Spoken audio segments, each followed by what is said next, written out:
you mangy dogs. Swab the decks and hoist the sails. The guns on board be needing some proper manning. Pieces of 8 and a fine wench on your arm. If your work be not too shoddy. Careful not to flounder too badly, though, or you may have to dance the hempen jig as we see you to Davy Jones. Jeffy, my boy, on with the show.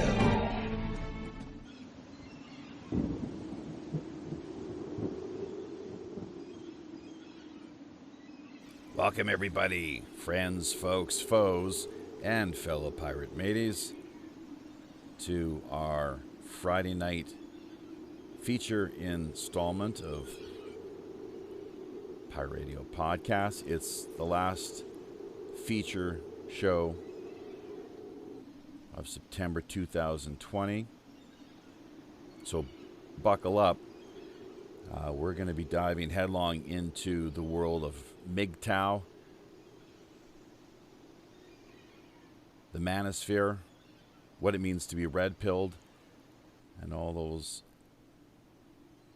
every kind of other related sort of good thing as well. To our guest for the week is none other than Neroke 5, and he's someone that we ourselves have been appearing on his show from time to time, the Red Pill Nation Hangout, as it is known.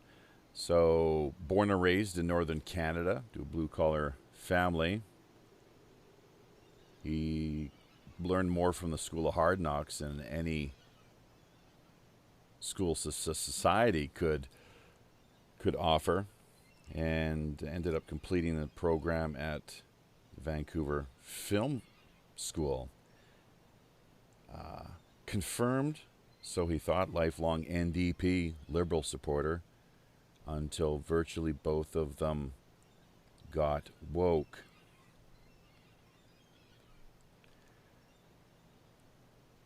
So as we stated earlier, we're going to get more into the Manosphere, what it means to be red-pilled, this whole business that so many people have been hearing about as of late regarding Mgtow, men going their own way, is what it stands for. Other than that, I can't really say I know too much more about what the movement actually entails. But Neroke himself first got active in 2015 with his blog, The Red Pill Nation. But after a period lasting a couple of years, decided to go full shitlord and start a YouTube channel in 2017 called The Red Pill Nation Hangout, which was a long format show covering mostly current events, and something that the project that it was found itself expanding in 2019 and 2020 to include the Mgtow Master Series. So there we go. WPRPN.com, that's WPRPN.com is the website you'll want to drop by. Sign up is free. All you need simply is a username, email, and password. You'll be set to go. If you have any problems at all, be sure to contact us through any of the various social media links and websites that we have available down in the show description area off here in YouTube. Our main email is pirate1radio@protonmail.com. That is what works if you have PayPal donations you'd like to send our way, or for that matter, any show guests or show concepts in mind that you would like to pitch. And we're all ears. You'd be surprised. We don't typically go looking for the larger, more established names. Longtime listeners will quite readily be aware of, as far as our approach and philosophy to content, interviews, each and every one of these Friday nights is concerned. Once a month, we we don't mind bringing a more established, larger name on board. But outside that, it's all about looking for the more up-and-coming, independent, underground names and personalities. So, having said all that, we have got a couple great fellow pirate mateys here on board with us, helping to hold down the blunderbuss position. They did a great job in doing that just last week while we put together our annual International Talk Like a Pirate Day. That would be none other than Reverend Jim out of the great state of Washington, USA, and Pirate Larry down in Los Angeles, California. Reverend Jim himself helping to syndicate our show. He does his best to pick up our feed and send it out across his channel over on DLive, where he manages to connect with a far wider audience than we could ever possibly imagine. So we have so much to thank him for as far as his efforts are concerned. Contacts in Europe as well too is what he tells us. So we're gonna touch base with him right now, as a matter of fact, as he makes his way up into the crow's nest. He might already be there by now. How are things looking, Jim? Have you managed to conquer the final rung? Are you up to the top of the? Hi, Jeffy, and it's a beautiful day up here in the crow's nest. Yeah, we've got 10 visitors here on my channel right now. We've got Sergeant Bob, we got 8Mo, we got several other people here. If I can scroll my list here real quick. We got Adam Augustine. Most of my regulars are here. A few new ones. But yeah, it's a pleasure re-hosting your show or re-streaming your show. It seems like everyone does seem to enjoy it, and as you were saying, I have friends that will host me, which is basically re-streaming my channel, and they're in Germany, they're in New Zealand, I've got friends in Finland, Scotland, Ireland, England. We are worldwide with this thing. No doubt about that, yeah. I think we'd like to do a better job as far as Asia and Africa is concerned, South America as well too, but all in due time, I would imagine. So we are definitely branching out. I do have a couple of friends down in Brazil that so far they haven't re-streamed my show, but they do pop in from time to time. So yeah, we're getting down to South America too. Oh, that's great. And did you mention Germany? I know you do quite often, but I'm not sure if you did. Yes, my friend Jurek, his screen name on DLive is SoWhat12. He's based in Germany, and he hosts me quite a bit. He's got a really good show. He covers the news. He's a lot like me. He doesn't try to hide his passion or his anger. So yeah, he vents.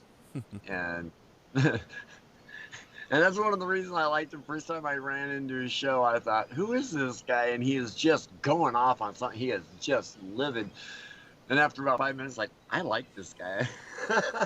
He reminds me of me. Yeah. Sometimes you just gotta let loose. Even myself, I know I might come across as calm and contained, but there are occasions where I do get riled up. I can't help but become quite impassioned when it comes to any of the issues we might happen to discuss during the course of the news in particular. I'm not so much in debating mode or taking a really hardcore brass knuckles approach when we interview our guests. I prefer to make them more feel at home than anything else. So, but yeah, we'll be getting around to our guest here in just a moment. Thank you though for your input. As always, Jim, we'll be perhaps touching base with you again midway through this week's live stream. It's episode number 201. Not sure if we even mentioned that yet or not. Of course, last week was, once again, our International Talk Like a Pirate Day, show number 200. We're going to turn our sights now to Pirate Larry over in Los Angeles, California. Just touch base with him. Actually, before we do that, maybe Reverend Jim as well, too. Both of you can jump in here. We'll start with Larry first. And don't worry, Neroke, we'll be getting to you in just a moment. But Pirate Larry, via L.A., this whole business of Mgtow and red pilling and the Manosphere, does any of this translate into your world, or does it make any sense? Have you got a handle on things, or is it not really something that you've looked too deeply into? You know, I haven't looked really deeply into it, but I'm interested to find out about it. I'm pretty, pretty dumb about the, red pilling. Yeah, I've been red pilled, but other than that, it's going to be pretty new to me. Okay, well, there we go. So, and how's Los Angeles looking this evening? The rioting all died down. Streets are relatively beautiful. calm. It's a beautiful day today. Yeah, the rioting has gone down. You know, we had a helicopter circling a few days ago. They said it was a robbery, a break-in or something. But other than that, it's been pretty quiet. I got a story to share with you sometime. I'm not going to go too much into it right now because we've only got 90 minutes. But yeah, ex-girlfriend and I were down in Anaheim one night. Speaking of helicopters circling, and man, people having their doors, their motel room doors kicked down in the middle of the night. There's quite a story there. I'll share with you. If you remind me, I'll maybe make a note of it, and we can go into that this coming Tuesday with the news. But it was a real shock for sure what happened, without giving too much away. You were going to say something? Great. No, I think that's great. We'll do it Tuesday. Okay. All right. Excellent. So, all right. Well, we'll hang tight, buckle up, both of you guys. Actually, we didn't... Jim, we were going to touch base just before turning our sights once again to Neroke. The same question to you as far as this red pilling business, Mgtow end of things, the so-called Manosphere and whatnot. Make much sense to you at all, or what's your take on it all? It does, but I think there's an agenda to destroy what is traditionally male and female roles and destroy the line between masculinity and femininity. And I honestly think that the Mgtow and these other movements trying to bring back men's masculinity and whatnot, it's a double-edged sword.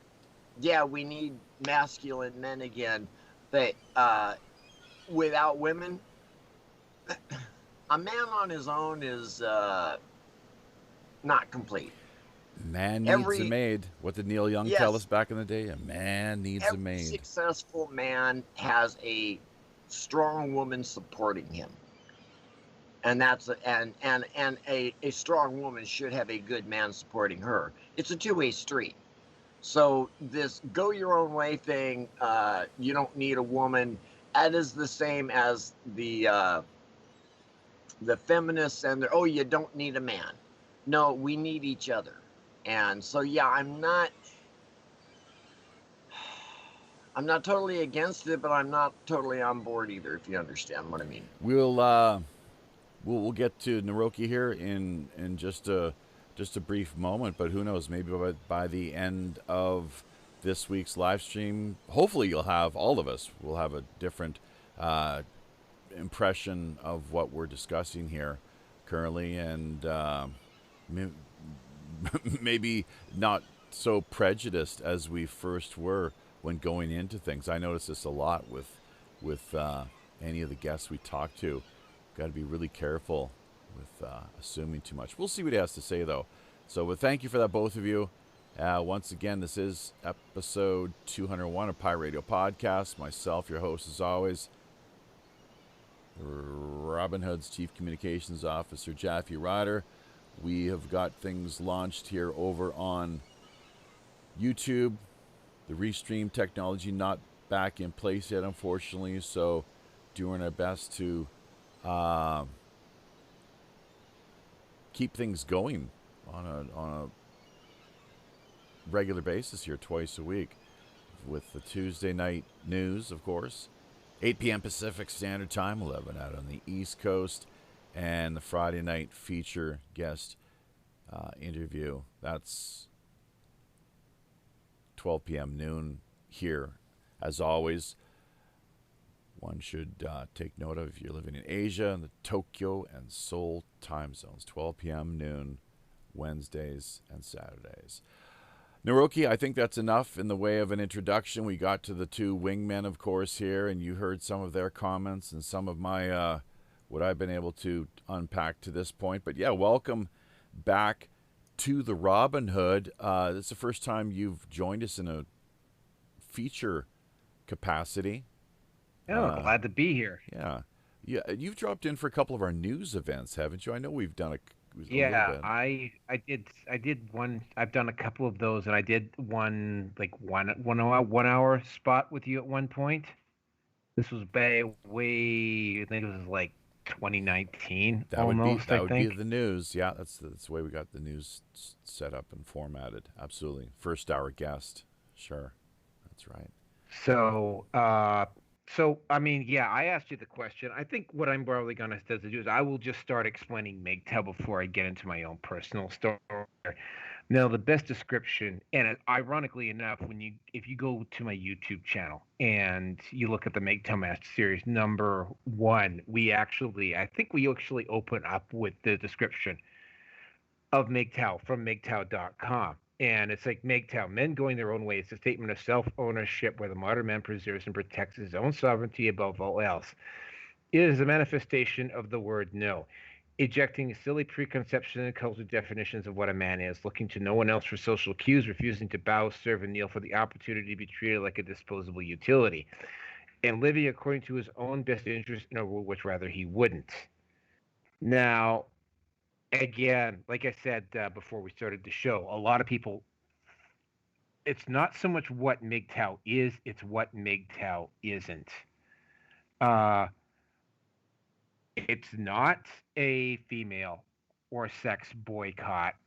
Mgtows have girlfriends, they have ex-wives, they have kids. It depends upon the individual experience of the Mgtow involved. What has effectively gone on I'm finding out that there's versions of, like, for instance, there's a version in Japan which has actually been around even longer than the one in North America called Kakikimori, which is also in Korea, I believe. I don't know what the name is in South Korea, but it's been around for a while, so it's international. The reasons why it's taking off pretty much in every, like, it's even in places I didn't even think that it would be, like in the Middle East. And I mean, when I first found out about this, it was like, what? Because, the Middle East is a pretty patriarchal place. And, what I'm as I'm seeing it, but I will also point out that Mgtow is not actually a movement, and I will get into that in a second. What I'm seeing, the common thread that seems to be running, regardless of whether you're in India or China, and yeah, Mgtow is actually in China too, or the Middle East, or Africa, or Brazil, or in the West, is what you're seeing with Mgtow, in why its growth has especially been so explosive in the last few months, is that men are discovering that they don't like being treated as disposable utilities by the powers that be it the state, be it a theistic version like religion, or be it by social or environmental structures. You know, it's men just real figuring out, and this is where the red pill comes in too. It's men having taken the red pill and realizing that they had a choice, and a lot of them don't even necessarily even know that they had that choice. Now, there's three really simple, as far as four, as far as I can tell, really simple tenets, at least for Mgtow in the West. I can't talk about Mgtow in other parts of the world, but in the West, it boils down to four things. One, it's a marriage boycott. It's a marriage boycott. It's not a sex boycott. It's not a relationship boycott. It's not a feminist version of feminist separatism. It is a marriage boycott. And that marriage boycott is basically a man protecting his own resources and making sure that he does not end up becoming in it, particularly in the West. If you end up getting married to a woman right now, you've effectively you've taken away a lot of your personal choices and handed them over to the state, or you're left at the whim of a woman. Like, a guy who gets married has very few legal options, and the woman can basically do, especially in a divorce, the woman could basically do whatever she wants to do. Now, the other one is anti-gynocentrism, which is the male stops existing for the approval specifically of women, but of society as well. And that is an especially frightening part with a lot of people, because because Mgtow is such a new thing, a lot of people don't know what it means. It means that a man is interested in going towards, especially after he's completed the red pill rage, which I will also cover in a bit here. It also means that, the male will go, the man will go towards his individual goal in what serves his interests best, not what society deems as best for society, not what women deem men should be doing in society, not what a religious or a governmental institution decides what is best for a man. The man will pursue his own interests first, in the face of people who would prefer that he wouldn't. Now, the fourth one, and this is one that the third one, is there's no women in Mgtow. It is an exclusively male environment. Very, very homo. There's no doubt about that. Well, again, that's a by definition, it's homo. Yeah, that's what a lot of people think. But I mean, it's like Mgtow is specifically about relationships with women, not with men. Yeah. What I'm thinking though, just because I know, it's if you're a gay man, you want to be where the boys are, right? So that would be. I mean, I'm sure there have been a few that have been outed as well too. I'm sure you've heard stories of. No, actually, Coach Red Pill revealed to me that there was one guy who was like open, who was like really hardcore Mgtow, who ended up being married. I haven't heard of any Mgtow going gay, and you need to. I mean, you really need to examine where that belief. Sorry, I'm not saying this to get angry with you, but you really need to question where. I think people need to start questioning where that belief is. So when is it wrong for men to gather together in support of each other? Yeah. When did that become wrong? I'm not saying necessarily. I'm saying just from the standpoint of you look at the word homo, just means same. It doesn't mean there's any sexuality or gayness necessarily. Oh, yeah. So I partly said it as a bit of a joke. Maybe it wasn't. It's kind of tough sometimes to. There were probably a few people laughing when I just kind of threw that out there in the middle of nowhere. I mean, it's very applicable.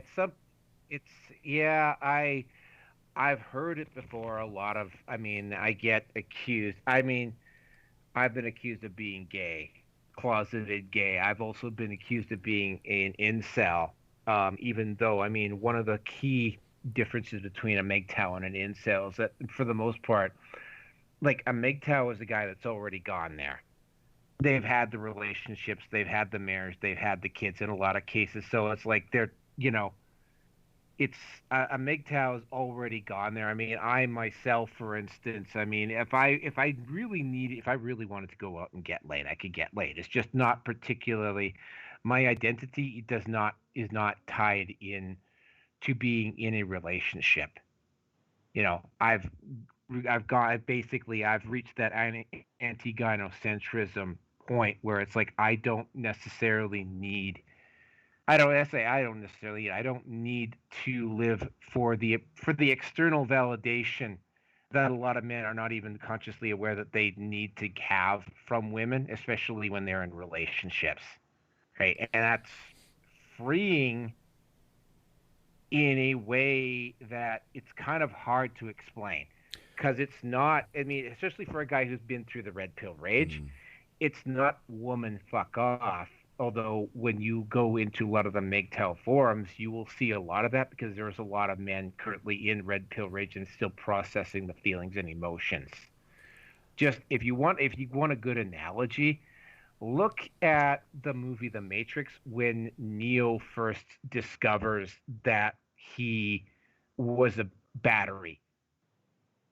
Yeah, or how about They Live? Put the glasses on, god damn it. Just put them on. Try it out, and just for experimental reasons, just to adopt the perspective. And Max Weber, the German sociologist, the term that he used was verstehen. Verstor, I think, is the either German or Swedish word. Just simply means understanding, and knowledge even, perhaps, too. So yeah, just to adopt another's perspective and viewpoint, and look at things, look at the world through their eyes, basically. So so it's Oh, go ahead. I'm gonna go ahead and finish what you're going to say. Oh, well, there's one more I was going to add. I mean, I'm just kind of throwing mud against the wall right now, although there's a lot of really great talking points that I'm sure we can continue to hit on here. But my dad told me years ago, back in the day, that, very insightful too, that and he's been through now to this point several marriages and a number of kids and the whole bit. So but that most men are just better off going out, getting a hooker a couple times a month, maybe tops, paying what it costs, and leaving it at that, free of any attachment, any burdensome relationship, if that's the way they see things, if it doesn't work for them. And there you go, you're much happier just taking that approach. Yeah, well, I mean, sex is, to us, especially in the West, between men and women, in particular women, sex is transactional. I mean, you pay for it, even the free samples. I mean, you end up paying for it via money or via time. In some form or fashion. Every time, I mean, even, I mean, a lot of people don't like seeing that, but I mean, it's like, for the people who are uncomfortable with the concept of sex being transactional, the guy, unless you were paying for it, which is the straight up guy getting a hooker or an escort, the woman that you're with, and how many times did you actually just get a woman on the spot? Like, how much time did you have to put into getting that woman, even for a one night stand? Like, a lot of people don't view time as being valuable or being worth something. But I mean, if you go, for instance, there's a red pill PUA instructor named Donovan Sharp who actually breaks it down for you. He goes through his PUA days, And it's like, in order for, he was talking about how it is how maintaining his stable, which was usually somewhere between 2 and 5 women, was like a full-time job for him. Like, he would have to get up at like early in the morning and go out to these places where these women were, you know, play the game, score the number, and then of course score the contact, the phone number or whatever, and then follow through on it. I mean, it was like, Donovan Sharp was talking about it being like a full-time job, transactional, right? Okay, but anyway, I'm kind of like wandering off the topic here. The fourth one, and this is one that I think a lot of people, because I mean, if you want to find the mentally unhinged, racist, whatever individual inside Mgtow, you will find them, because Mgtow is probably the most individualistic group of people that I have ever encountered.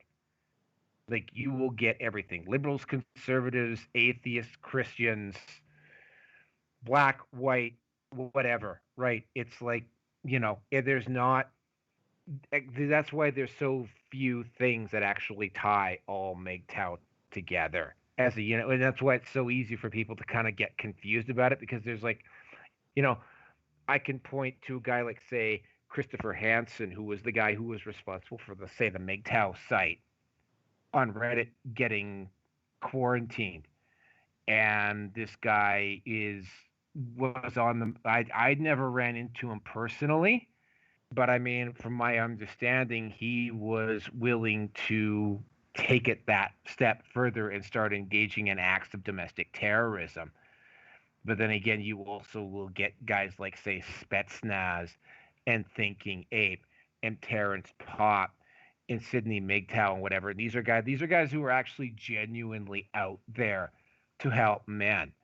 And Mgtow, effectively, especially once you process the red pill rage, Mgtow gives you that ability for a man to figure himself out. And then once he's figured himself out, then he can decide whether or not he wants to return to the mating game, or whether he wants to continue on doing his own thing and not worrying about whether he developing his own personal identity and going on to wherever he needs to go, with the knowledge that his life is going to be worth something and complete, regardless of whether he gets married or not. And that's my personal point of view. I mean, I might end up possibly meeting a woman and getting married and having kids. I'm not out looking for it. I just go through my day, and if something interesting comes up, and trust me, it usually happens at least once or twice a day, even though I'm not looking for it. Sometimes I follow up on it, sometimes I don't. But I mean, if I pass on it, I'm not kicking myself thinking, oh, I should have gotten her phone number or whatever, right? Because I mean, regardless of what happens, I'm going to have a happy, productive life, with or without the relationship there, because I've got the brotherhood, and I've got I got all of the factors that a relationship brings into my life. I've already got those in there in some form or another. Now, don't get me wrong, I like getting laid as much as the next guy. And what Rev Jim was saying about the yin and the yang, and about the relationships with the man and woman, and that balance that relationship brings, and or especially the need for the couple to stay together, is actually very important. What's happened specifically in the West, though, is that, first of all, the state has replaced the male as the primary care, in a lot of cases, the primary caregiver in the family. And the marriage situation, even a relationship with a woman, is so dangerous and so potentially mind-ridden that a lot of men are just looking at that and realizing that, like, the juice ain't worth the squeeze is effectively what it comes down to. I mean, the issues that if you want to go into different parts of the manosphere, like there's a whole, like if you go, for instance, if you go to the men's rights Wikipedia and you look at the issues on there, right?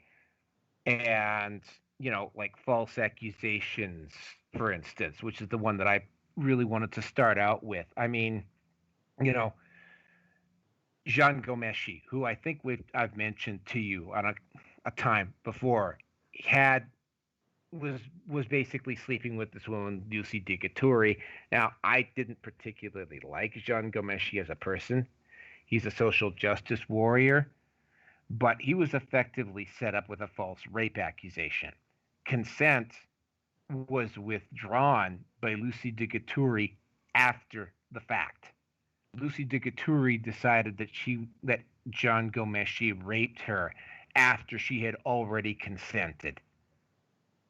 Had Jean Gomeshi not had a good lawyer that had destroyed Lucy Digaturi on the stand, Jean Gomeshi would be sitting in jail right now. And there's a lot of guys that are sitting in jail right now on accusations like that.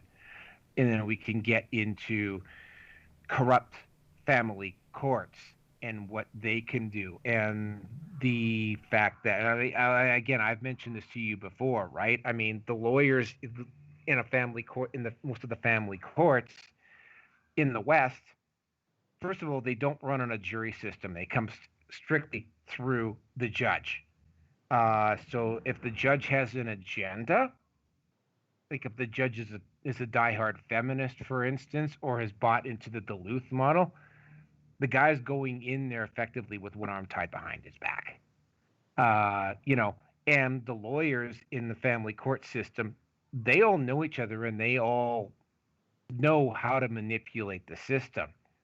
So, you get situations where you have a divorce which was sort of acrimonious, and the lawyers know how to manipulate the system to keep the money flowing into their pockets and have divorces drag out for much longer than they should have. That's right. And it gets even more complicated if there's kids. That's right, and that's what I experienced firsthand as a child of about, I guess, 12 when my parents got divorced, and my mom had a very generous offer made to her by my father.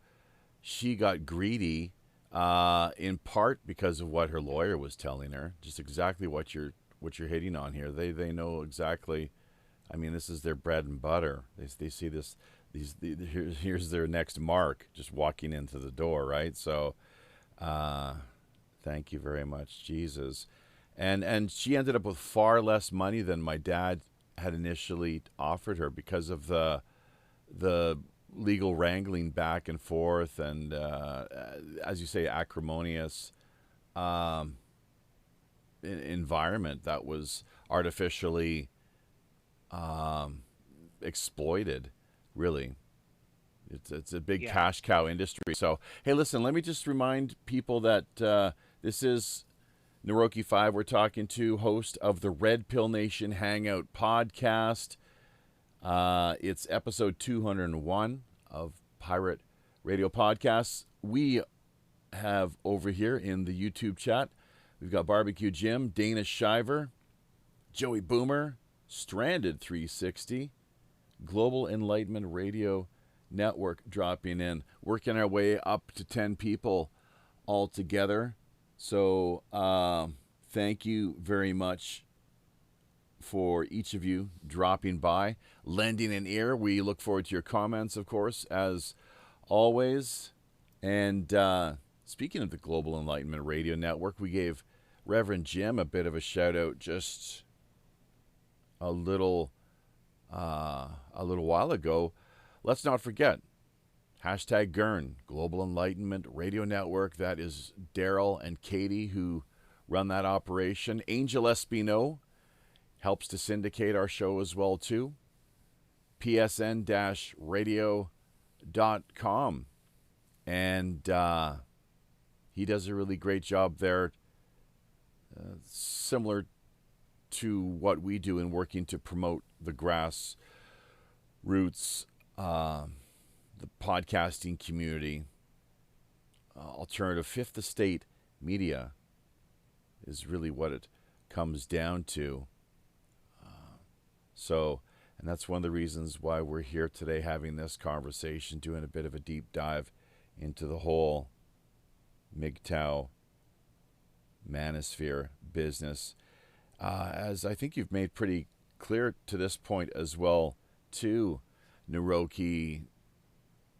And this is one of the questions that I had for you. We do once again invite comments, questions from the public. Are you able and willing to take calls as well too if we open the lines and I could invite? take some, yeah, as long as they're respectful, right? Oh, like, yeah. Sure. So I'm sure just keep that in mind, and generally people are pretty good. It's always fun when you get a bit of a screwball on the line. Of course, we prefer that people, if they do call up, they're not drinking. We've had a little bit of that in the past, and that's never much fun to deal with. So, but yeah, pirate1radio@gmail.com. That's the Skype email ID and account you'll be wanting to look for. Simply pirate1radio@gmail.com. Write it down. If you have any thoughts, comments, questions, criticisms, or the like, give us a shout.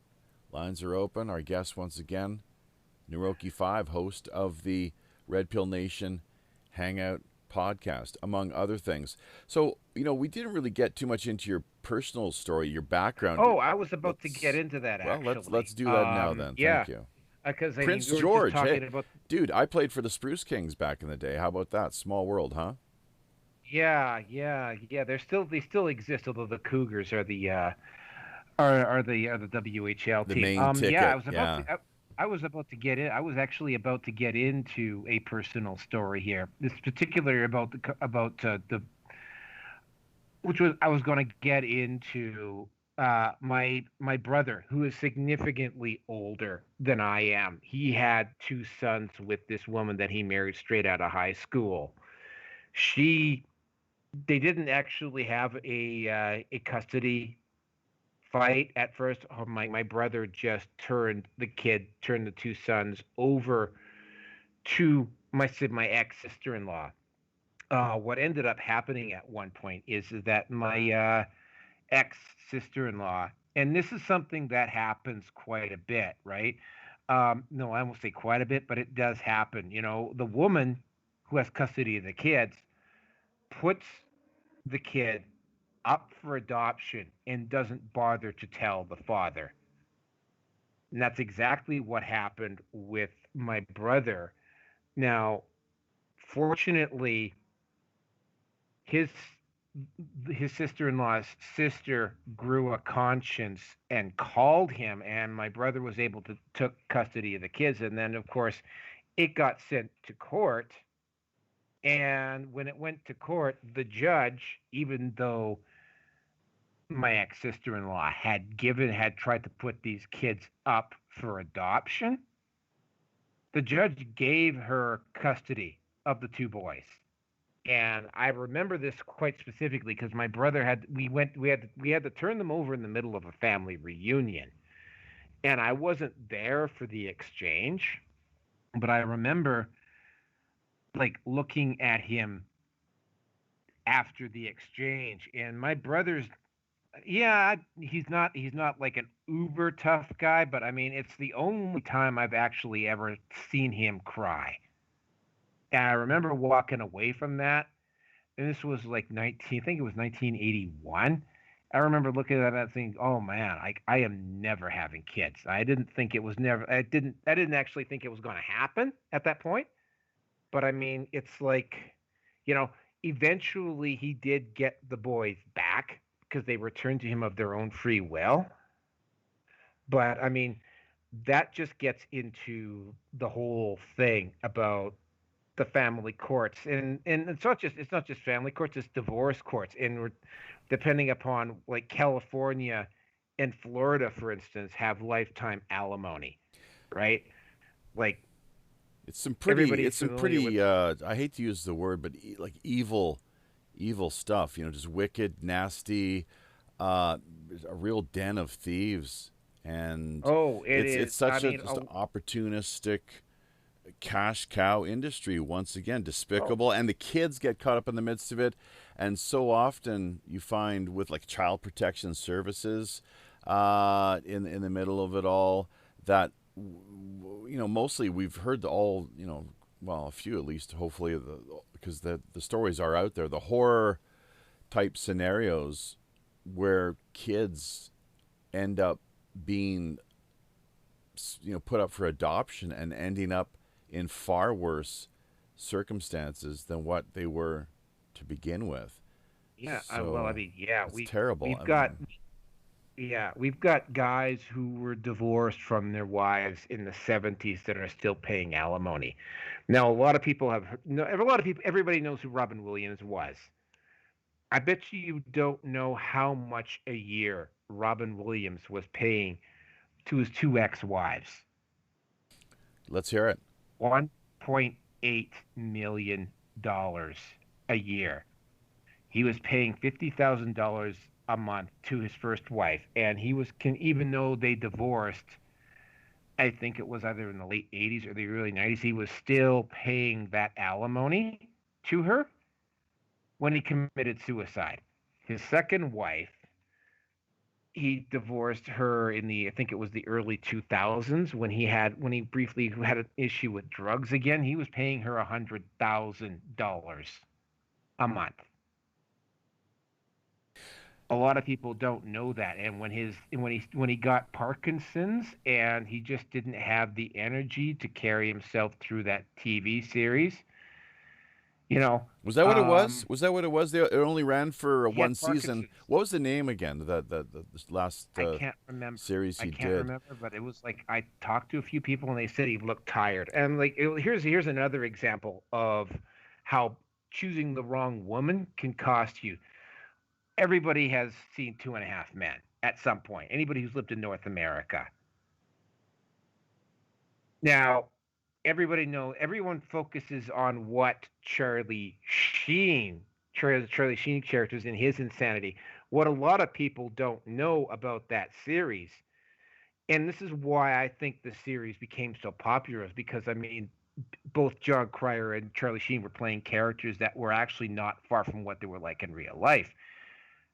John Cryer's ex-wife, who hadn't had an acting job since the early 2000s, at one point tried to take John Cryer to court while he was doing 2.5 Men, and at one point she was asking for $80,000 a month child support. Is he a heterosexual man, John Cryer, or not? No, John Cryer's a heterosexual man. Yeah, he does come across as kind of a effeminate, sort of limp-wristed. Yeah, well, he was part of that 80s crowd. I mean, I can remember him from Hiding Out, but I mean, yeah, I mean, and there's and David Hasselhoff, I think he's paying he will be paying $25,000 a month till either he dies or his ex-wife dies. Jeez, no wonder he drinks so much. Yeah. So, hey, listen, I just tracked down the series here, Neroke. It's The Crazy Ones. It only ran for one season, unfortunately, The Crazy Ones. And I watched a couple of the episodes. It was quite good. Anytime Robin Williams was a part of any project, frankly, I was more than happy to watch it and promote it where I could, of course. He was just an amazing talent, and the way that he died was so terribly tragic that he actually, truth be told, there was a rare condition. He had the Parkinson's, but there's also a rare neurological condition in addition to things that he was suffering from, which it hadn't been diagnosed to that point.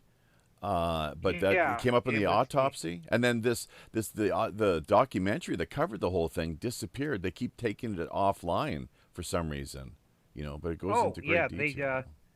This is the other part about it. I mean, we're just. I mean, this is. And by the way, that is just the divorce and child custody and alimony side of it. On top of all that, you have the Duluth model.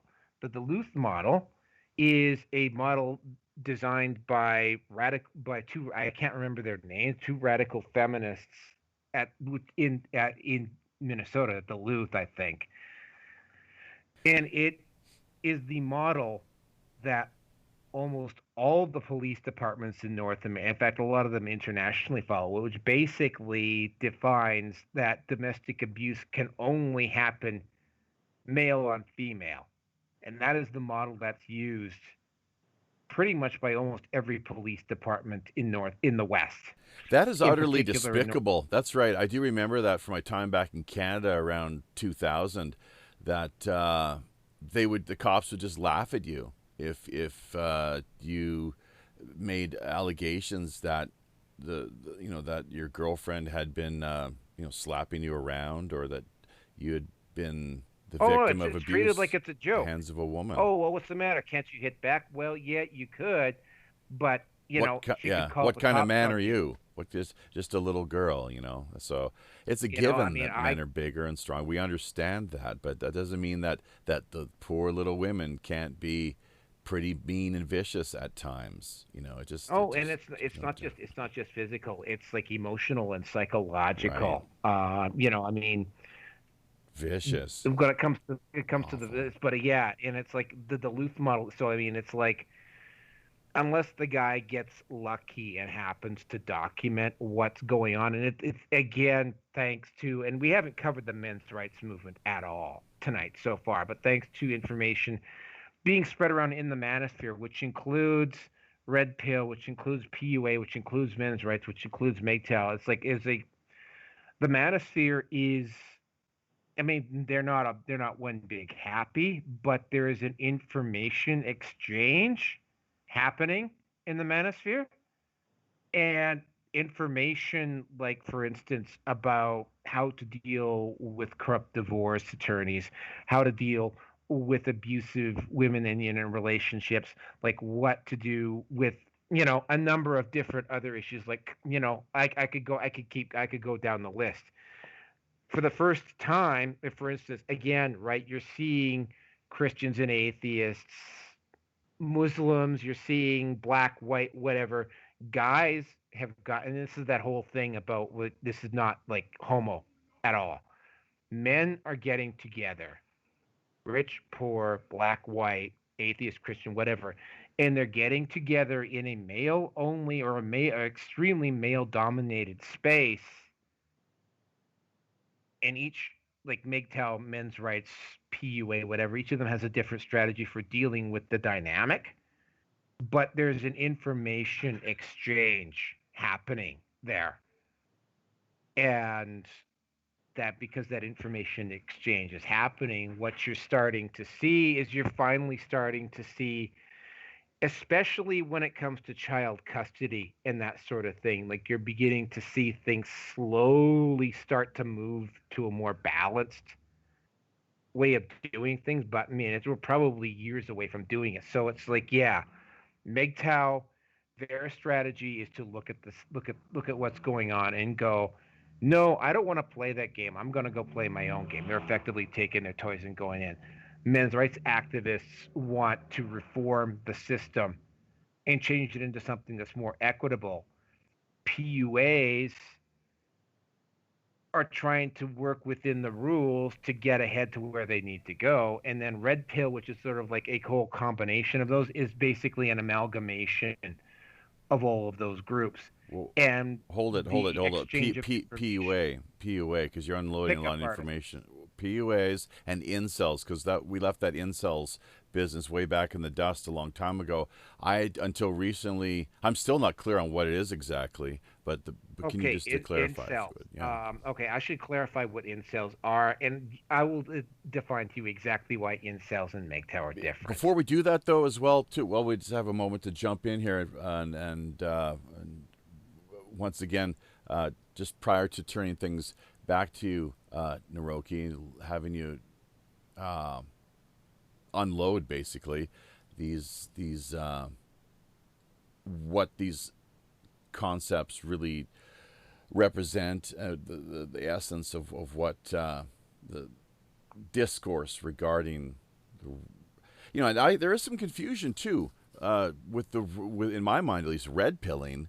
Like I'm sure there's a lot more red pilling than just within the Mgtow community. You got red pilling with September 11th and all the that's one of the reasons I do believe we're having this COVID nonsense unleashed upon the world, is because there's too many people just around the world who generally have woke up to the corruption that exists within the political world at the highest levels, clear across the board. But before we go there, as far as, once again, the incel and the PUA business is concerned, big shout out here to Jennifer Knight, who just dropped in recently saying she's doing all right from the sounds of things, but exhausted. So it's fine by us, Jennifer, if you kick back, chill out, just do your thing, and relax while you listen to the conversation. You yourself, as with everyone, are invited and freely welcome to join us here. Pirate1radio@gmail.com is how you do it via Skype. Any thoughts, comments, questions, criticisms, and the like, our lines are open. So Dana Shiver, Jennifer Knight, Johnny Canuck, Stranded 360, Joey Boomer, Global Enlightenment Radio Network, Barbecue Jim. I don't think we missed anyone. And hey, we're up to 10 people altogether watching now on YouTube, so quite an accomplishment. That is, as always. But yeah, go ahead, Neroke. PUA and incel in particular. Okay. Incel is short for involuntarily celibate. Right. They crave female validation, sexual activity in particular, like a drug. Yeah, a lot of jerking off to porno stashes, I would imagine. Mgtow is anti-gynocentric, which is the rejection of female approval. And not necessarily the needing or the craving of sexual contact with women. Well, it calls for some maturity, though, too, let's not forget, because I know my experience as a young man that, it's just natural when you're going in your 20s and 30s that you're looking for a companionship and you're looking for sexual engagements of various sorts. So. And here's the situation is that, they used to, there's been the taking away of male spaces. So you would used to, in earlier times, you would have these male-only spaces, and you would have the older men in a community instructing the younger men about how to conduct themselves and what to look out for and what was and wasn't acceptable. And these were strictly male-only spaces where men felt free, like the cigar house, for instance, right? Or one of those private clubs. This was a place where men would exchange information on this, and that has that particular, the whole concept of, for instance, and you mentioned it yourself, that whole homoeroticized aspect of men getting together, bonding in a space, bonding, right? Like that whole thing has been kind of like demonized and mocked. Well, there is a slippery slope, though, and what it's famously, who is it that said, just the number of men who are just a couple beers and a shove away from turning gay, even if just for one evening. So it's problematic, definitely. You've got it's problematic. So just keep the alcohol out of the environment, and I suppose that helps. Obviously, people are clear-headed. And you yourself, I'm not sure if you want to share this. Hopefully, it's not that much. It's something that actually helps others out there listening. But you yourself have been pretty much clean and sober the past 20 years. 35. I took my 35-year cake 2 weeks ago. You don't even smoke weed? No. Nothing. That's coffee, tea? Coffee and tea, but I will point something out about coffee and tea. You won't get pulled over and charged with the cost of driving under the influence if you have a cup of Yeah, Joe and yeah, no coffee. kidding. Yeah, You know, yeah. I mean, I don't I mean, I at my cake I talked about this because this could be an entirely another program in of itself. Not so much AA, but Narcotics Anonymous. There is a real serious rift beginning to appear in Narcotics Anonymous over the use of pot because under the strictest terms of the rules, if you smoke pot, you lose your clean time. It was that way when I came in. It's that way now. However, you've also got people who are now smoking pot as prescribed by a doctor, right? And it's sort of like, and this hasn't, at least it hasn't reached the world level yet. But I mean, yeah, whenever I've had and for instance at my cake, I actually talked about it, and there's this one woman who was sitting in the meeting and heard me talk about it, who basically used her sharing time to take a shot at me about pot smoking, and she was basically suggesting that people who smoke pot aren't allowed to go to meetings, and that's not what I said at all. If you want to smoke pot and go to meetings, you can, but it's in Narcotics Anonymous, you know, if you're gonna do it, expect that there are going to be people, the fellowship, which is the members in the meeting cells, are not necessarily going to be. A lot of them are not going to be accepting or accommodating Yeah, of no, you. if you're And smoking under the pot, strict, yeah, you should not be attending Narcotics Anonymous. I wouldn't imagine really, unless you're very open and honest about it. That I'm trying to kick this pot yeah, addiction. But as I'm far a as the little. medical end of things, Neroke, I will say I hope it does go global. I really do because we need it here in South Korea.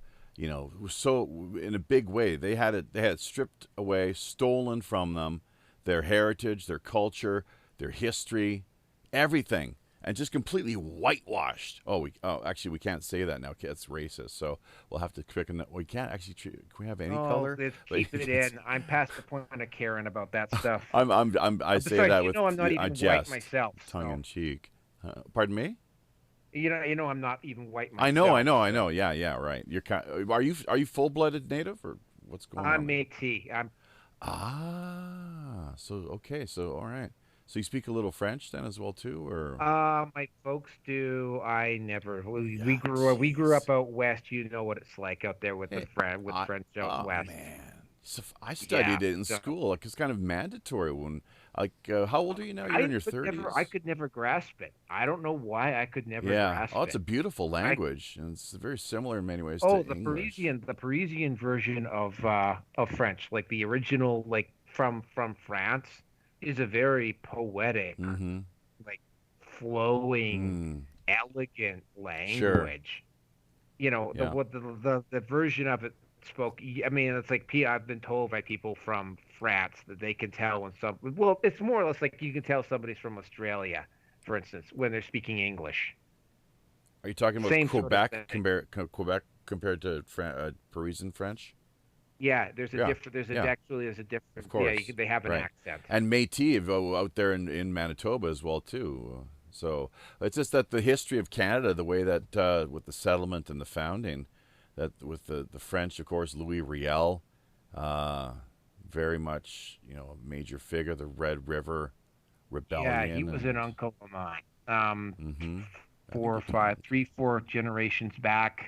Hmm. One of my great, was it my great Mm-hmm. great grandfather Hmm. was, I think, his personal secretary. I am not 100% certain on that, though. My brother's the one who's more into the family genealogy. So wait a minute. You're related to him through two bloodlines?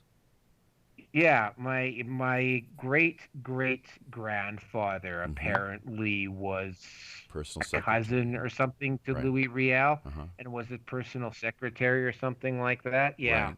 But also, there's another direct connection just from Louis Riel himself. Is that right? More or less, yeah. If you go back 5 or 6 generations, Yeah. he's on the family tree. Anyways, I know we're way off topic here, but what the hell, Pirate Radio podcasts. Are you a believer in reincarnation at all, or not? The suggestion of, I mean, you already know my theistic stance. I'm an atheist. I Now, don't know. I don't know that. No, that I do now. I guess. all right. Sure. That being said, though, there seems to be, well, there not seems to be, there is, like both biological and elemental systems have a cyclical nature about them. The universe itself has a cyclical nature, like the galaxy itself has a cyclical nature. So, I mean, I'm okay with not necessarily knowing whether I'm going to come back or not. No, I've been told that I have had past lives. I've had a couple of rather my most recent one. Apparently, I was a Native American living in Minnesota at some point. You know, another one. Wait a minute. How did you come up with this? My some I went when I was in my mid-20s. I went to see a past life regressionist. In fact, I just went and saw a couple of them, and he told me what some of my past lives were. Okay, so you were not hypnotically regressed. No, I wasn't hypnotically Oh, regressed. I see. There's other ways to do it. So it sounds like Apparently. you. Well, okay. It sounds like you are an atheist with certain agnostic leanings. Then, if I'm. Yeah, I mean, I'm okay with not knowing. I'm not there. There's something called the Hitchens scale. If you don't know what that is, look it up or look it up. Zero is like it runs from 0 to 7. Zero is like your flat earther, young Earth. The universe is only 7,000 years old. That type of thing. And 7 is like you're absolutely. It's like the horseshoe theory. It's like you're completely dogmatic atheist, like full score. They're like the ones that will get pissed off because somebody has Merry Christmas on a bus. Okay, and You then know, you got that's yeah, exactly, and then 5 and 10 or what on the It Hitchens runs scale? from 1 to 7. Oh, It okay. runs from 1 to 7. Mhm. I come out about a 5. Is this Christopher Hitchens? Yeah, the Hitchens scale. Okay. Is what it's called. Interesting. I was the one term that actually came to mind. In addition to this whole business, was Pascal's wager. Which I mean, which we're going way off into the weeds now, but with the whole business, and I'm not a believer. I'm not a believer in I'm more Gnostic actually in my outlook than anything else. With very much highly Buddhistic influence, frankly, the way that I live my life, as if I wager and live my life as if we are reincarnated and that karma does apply. Simply because, as you say, like, well, look even closer to, you're kind of on the right track. That's that's my impression, at least, that with science, Yeah. listeners have heard this in the past. Me go into this. It's real simple though, but it goes beyond this whole scientific silliness. Although Newton laid it out there with I think it was Newton, the law of conservation of energy, which essentially that energy is neither created nor destroyed, but rather simply just it endlessly transforms. It's cyclical, as you're kind of alluding to, and essentially that helps to prove a form of reincarnation. Everything coming around with everything old is new again, sort of deal.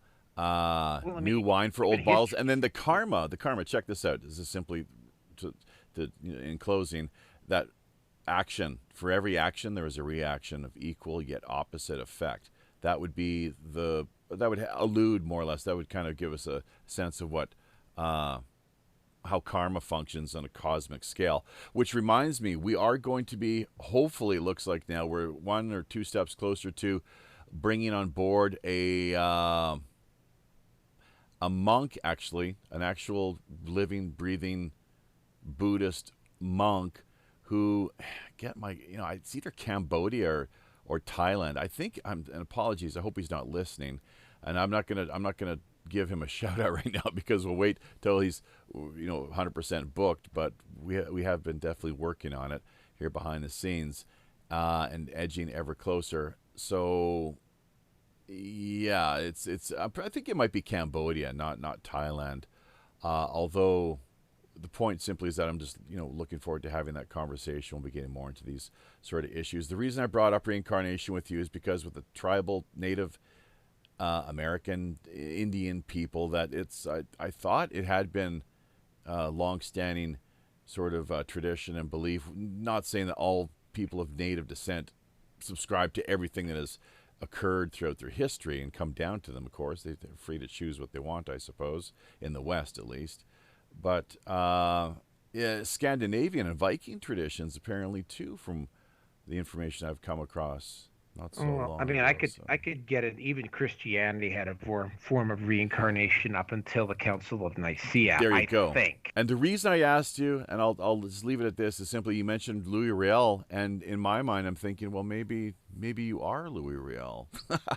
You're back just because When would Louis return? I haven't thought about it. I mean, the one that I was told that I was the guy who was genetic. He's a direct genetic ancestor. The one interesting reincarnation that apparently I had is that I was one of the Emperor Aurelian in the Roman Empire. I was one of his chief counselors. Yeah. Well, that's possible. That's a long long time ago. It's neither here nor there. Yeah. But I thought that was kind of interesting because Aurelian was a rather interesting emperor. Do you have any recollections though? Do you have any clear, direct recollections? The only recollection that I was told is that I was the one. Apparently I was the one that convinced Aurelian that he needed to build the wall around Rome.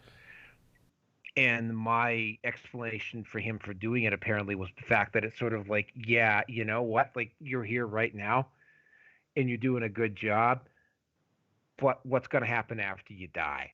Like, who's going to look after Rome after you're dead? And that's the reason. The wall may seem unnecessary, and Rome might be in a fairly good position right now, but you have no idea what's going to happen after you die. And he got killed by his officers because strangely enough, one of his other advisors convinced a bunch of his officers and his staff that he was planning on having them all killed. Okay, well, we hadn't really intended on taking much of a deep dive into ancient history. It's totally my fault too, but that's just the way we can circle back, and that's our intent here. I'm trying to backtrack as is. We're to Louis Riel, of course, and the Red Pill, Red River. Yeah, we were gonna get into the Red Pill and the Manosphere. PUA. I'm sorry, we get to incel pickup intentionally artists. Yes, pickup artists. Yeah, they're another. The one guy that I'm pickup. Okay. Is the one guy I've been following on there, and it's not because those guys are awful, man. They're sociopaths. Some of them are. Again, right? It's sort of like Richard Hansen is supposedly a Mgtow, and he's not representative of all Mgtow.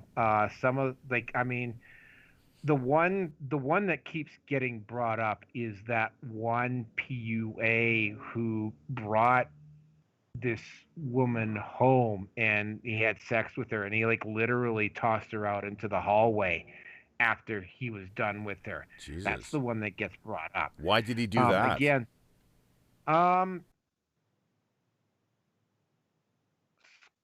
sue him and screw him.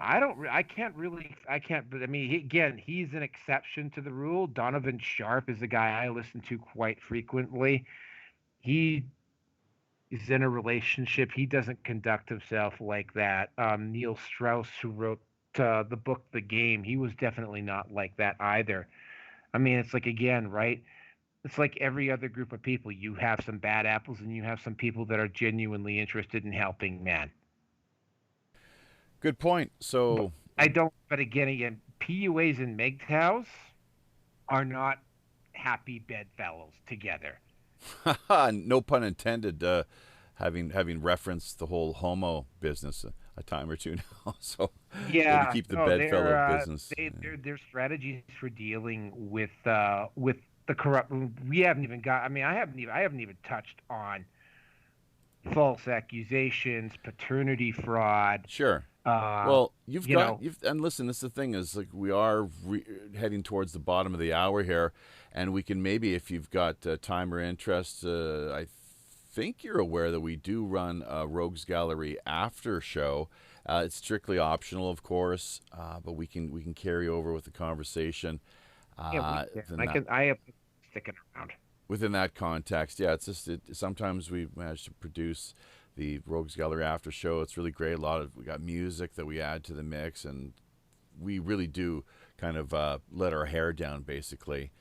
It's off with the belts and cutlasses and muskets and so forth just fall by the wayside. So it's a free for all down Skullport Harbor. Typically, we got Pirate Larry down there. I think he's in the Howling Wolf this week. It's either that, the Scurvy Dog, or the Mossy Wench. And so there we go. But, speaking of which, I was hoping that we could bring the likes of Larry back into the conversation here, along with it's a final opportunity, I guess, to invite people out there. I know there's a few folks on the fence who would like to reach out to us at Pirate One Radio at gmail.com. That is our Skype contact information ID, but we'll leave it to them. It's funny the way some people are. They just prefer to listen. Jane E. Walker dropping in here, catching the tail end of things. Once again, are we to read a little, as far as puns are concerned? Let's talk of male sexuality and the war of the sexes, so forth. I'm not sure how much tail we want to talk about or bring into the context of what we discuss here this week, but there she is nonetheless. Oh boy, Dana Shire saying she's 100% behind somebody or another here. Jeez, it's funny. I don't know, man. I don't know whether to take a serious approach when we do these shows, or just to kind of make light of it all. I know there's a very serious side where people's lives are impacted. I mean, I haven't even covered men's rights. But okay, so and far. we will do that in closing here. But let's just Pirate Larry and Reverend Jim. I'd like to bring them into the conversation just briefly to touch on what we've covered to this point. See if they have any better idea of what this conversation is really, and community, what it entails, what they stand for, what it's really all supposed to be about. I'm not sure if either of you want to step up to the plate here first. I think Larry hopefully won't be too offended. I believe, I'm not sure. I mean, we've all been through relationships, not all of them pretty. And of course, even the best of times, couples, they do, they have their moments. And which is, maybe that's just part of what it means and requires. It takes to be a mature unit working together as a team, as what a wedded couple should be. Frankly, I think you're probably in favor if a relationship is stable and harmonious, you probably fully support that. Can I just say something here? Because this is a criticism I hear a lot about Mgtow. You just haven't found the right woman. I haven't. Again, I will just say that it doesn't. Finding the right woman isn't the issue. It's the fact that at any point in time, that woman can choose with one phone call to turn a man's life completely upside down and destroy it, and have the full legal authority of government, and in some cases uniformed thugs, to do it, and the man has very little legal leeway to fight against it, right? And even the right woman even the right woman still has that ability to do that. And that is something that I think a lot that gets ignored quite a bit. It's sort of, I hear a lot of women go, oh, well, I wouldn't do that. And it's not that the majority of women won't do that. They won't. But it's not. It's again. It's sort of like how we brought up examples of Philip Hansen from Mgtow and that one guy for the PUA community who ended up going to jail. Right? It's not that every woman is like that. Most women are not. It's the fact that any woman can do that. And you really have no way of telling which ones will and which ones won't, because that information exchange that men used to have isn't there anymore. Look at And the classic, what we're seeing, a high profile case between Johnny Depp and Amber Heard. Yeah. So I mean, that's pretty high profile, right out there in the public spotlight, to the point where there's some pretty nasty things being exchanged, and I'm not even going to get into the details, but we've done it on my dirty. show a couple of times. Yeah, and that's one of the things I would encourage people to do. I know that we're winding down here, and we are trying to solicit some feedback or input, courtesy of either Pirate Larry or Reverend Jim, if they're ready for that. But you've got your regular Red Pill Nation hangout that you record the show every Wednesday night, I believe. That's Thursdays here in Korea, that I was dropping in there on several occasions just to help out and to check things out as well too. Really great time. But yeah, what more can you say as far as the show is concerned, and is the history, how people can get involved, or where they can go to I'll get it. I think out. I think I should get maybe a little bit into my history here before we again, there's stuff we didn't cover tonight, and it's like, if people have questions, I will be happy to answer them in the post show. And we covered this actually when I did that first show with you. I was always there was always something wrong. I felt like there was always something wrong with the marriage system, and I talked to you about that incident with my brother, and I had a few incidences as an adult. The tipping point for me came there was a group, and a lot of people don't know about this because this is pre-Gamergate. There was a group in atheism called Atheism Plus, and what they did online and at the conventions is that they just basically stormed into the atheist community and effectively demanded that every single atheist basically take the knee to this cultural Marxists SJW dogma that we're all familiar with now, that we're seeing running amok right now. Now, what ended up happening in the atheist community is that, and this was my take. So yeah, if it's coming from a religious figure, or if it's coming from a politician, or if it's just coming from an everyday person, and they start spouting off religious dogma, we take out the scalpels and we dissect it and we tear it apart. But if it's coming from a feminist, I'm just supposed to accept that and not even question it, and just suddenly just ignore the logical, rational analysis that I apply with everybody else. And this is what happened with a lot of people in the atheist community. So like, no, I'm not doing that. And it literally tore the atheist community apart. Like there's two different groups in the atheist community right now. There is the atheist, I call them the Atheism Plus. Like they're the ones that give the atheists the bad name. And then there's the skeptics and the quiet ones, which use like guys like Sargon of Akkad, for instance, online. We call them the online, or new atheism is what it's called. Although it's not actually new atheism, it's atheism being applied. It's actually the old atheism,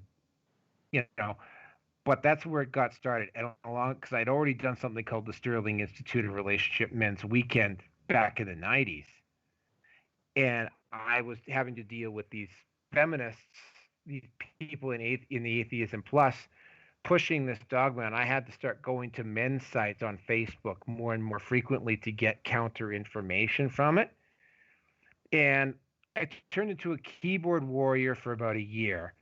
And then I kind of like reached the point where it was like, I mean, like I need to do more. So I started up the WordPress account, the Red Pill Nation at WordPress, and I did that for probably 15 and 16 and 17. But what ended up happening is that I went through a really nasty breakup in 2016, and it was like at points I was so upset that I couldn't eat, and I was walking around one day, and I was meditating, because I meditate, and I realized that I could continue to feel sorry for myself over what happened because of this breakup, and I won't go into the details of the breakup, or I could take that pain that I was feeling and I could transform it into something. Basically, I mean, my determination was that 5 or 6 years down the road, when I'm talking about 2016, I'll be talking about my YouTube channel and what I'm doing now, and not about the breakup. And it took me, because I went through that was probably the most difficult period of my adult life. It took me a couple of years to get going, but once I got the Red Pill Nation Hangout going, it's been going ever since.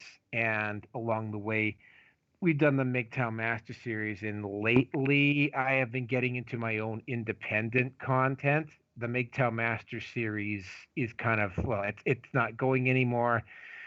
And you already know the reason why, because yeah, you were on that particular episode of the Red Pill Nation Hangout where that happened.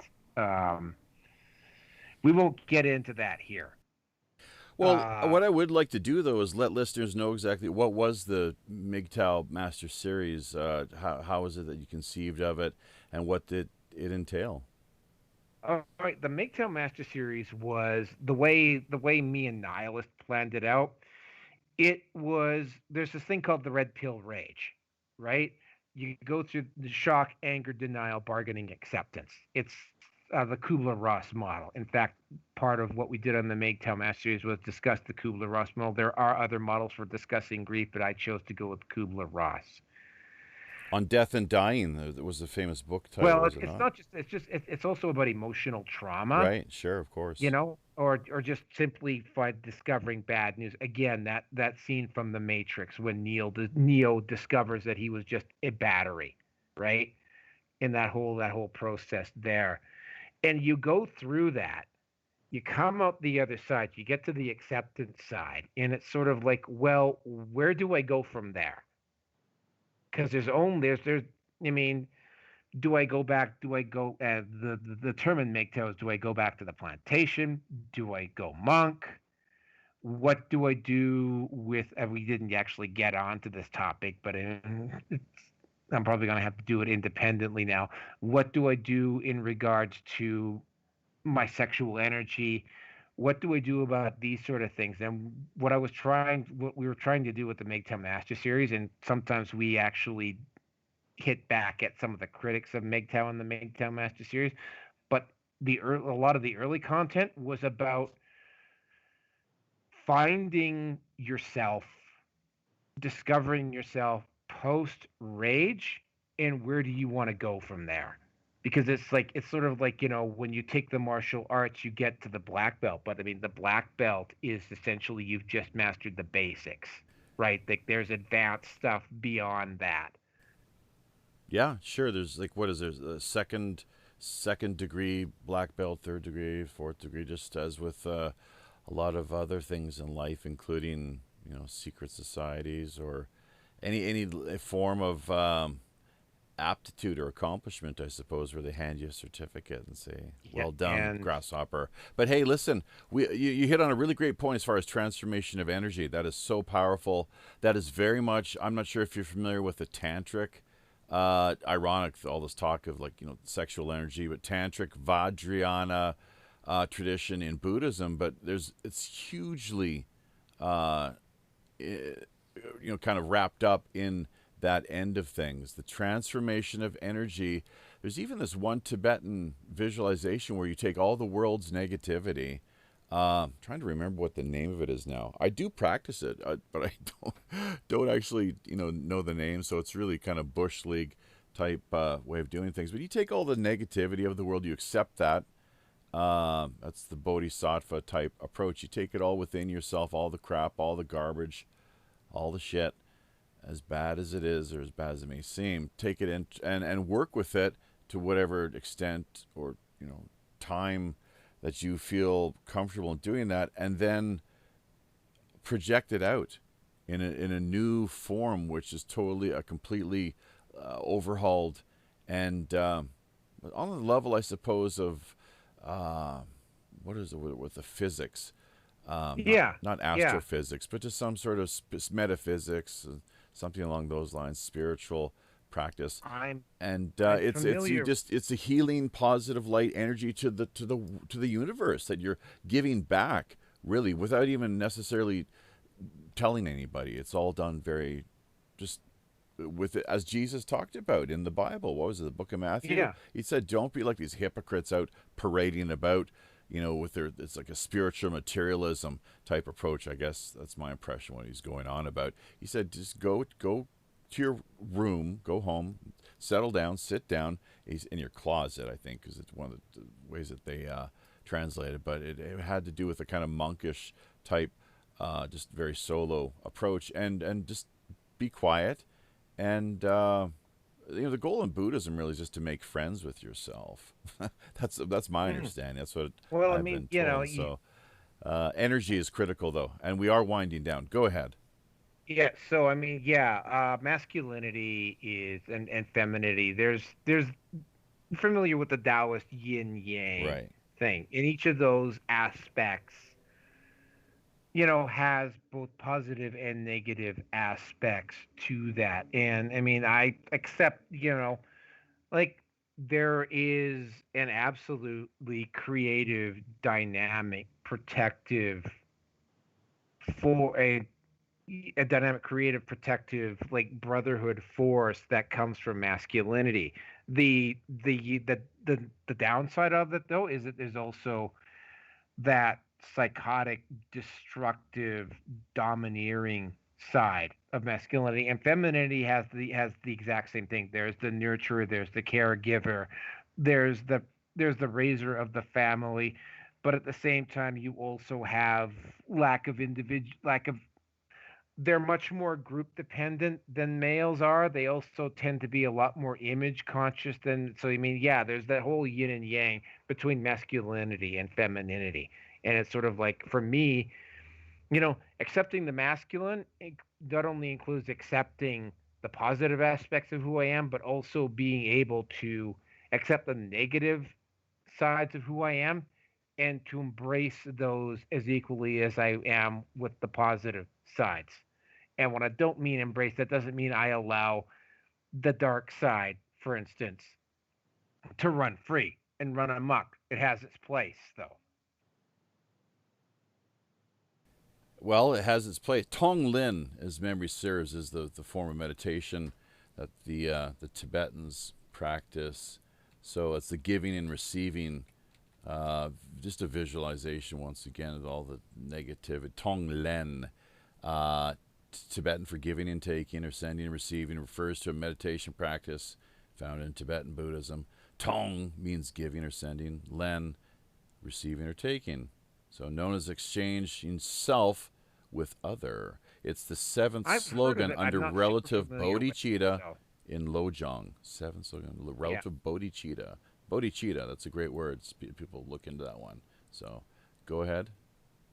So yeah, I'm familiar with it. I'm not super familiar with it. I've heard of the terms that you're talking about. I mean, ultimately, if we're going to really, like the definition that I stated at the beginning about Mgtow, and I think we're getting close to the finish here. What it is at least in the West, but I will start with what it means in the West and why it is becoming so popular worldwide. What it is in the West is that the gender dynamic is so completely screwed up right now that a lot of men are looking at that and realizing that it's just simply too risky. Like, you don't want to end up having to pay for the rest of your life because you chose the wrong woman when you were 19 years old. And that's literally what's happening with some men. All too many. Yeah. All too many. All too many. A lot of women, hey, let's not forget, a lot of women end up in bad relationships too. So we got to look at things from both sides, obviously. Oh, absolutely. But tonight, I think this week was mostly for the male end of things because we don't hear enough of it, frankly. I don't believe so. That's why we chose to bring you on board and try to better highlight the Mgtow culture and what they stand for, of course, the so-called Manosphere, as you've laid it out there. And really great to have you aboard, though. So once again, the show is the Red Pill Nation Hangout. Neroke 5 is your host. He's simply Neroke over on Minds. Be sure to check out all of his social media links here down in the YouTube show description area. We've known each other, you and I, now for what is it almost a year? Over a year, isn't it? Probably over a year, I would imagine. Yeah, I can't. There's so many people you cross paths with, but you seem to stand out as like at least a year, definitely. Yeah, for sure. So, indeed, and we're happy to promote your content and the content of anyone else out there who happens to, if you're tagging us on Minds, which we do to our contacts and friends over via that platform, that's the way we do things. That we'll tag others, and if you tag us and we see this in our notification feed, then we're happy to generally either remind your content or add a comment or what have you. So what are your thoughts on Minds.com? I know that was one of the things. I could see myself eventually. Because at some point, again, we talk about this more on the Red Pill Nation Hangout. I see at some point either Trump is going to have to put his foot down with Silicon Valley, or there's going to be like Facebook, YouTube, Twitter, that sort of thing. They're going to become fully censorious because the culture war is clearly heating up. Well, and you know what happens when Facebook, Twitter, and YouTube all merge together and form a conglomerate. You know what we're going to end up with, don't you? Oh, I know exactly what we're going to end up with. Real simple, man. Real simple. You twit face. You twit face. Oh, I love it. I love it already. It's been out. Let's not even get into Google. Let's not even get into Google. Jesus. It's a kraken, dude. That is the heart, the belly of the beast, right there. Yeah. I will probably eventually end up just on Minds and BitChute. Is probably eventually where I'm going to end up. Hopefully, BitChute gets its loader fixed up a little bit better. The video loader's given me loads of frustration over the last few months. Yeah, the pictures, when you load up a show, the pictures, have you been having problems getting your photos being accepted? Not so much the photos, the videos is where I'm having an issue. I do every show twice. It's like every show I load it twice, just because you never know when one's gonna work and the other's not. So, and usually that's enough to do it, and then I just delete the one that's too slow on the. Yeah, they're going to eventually fix that. Eventually BitChute's going to get to the point where they're going to have a live stream service. Every time YouTube goes on one of its purges, like BitChute just gets that much bigger. Minds has an issue too. Don't forget.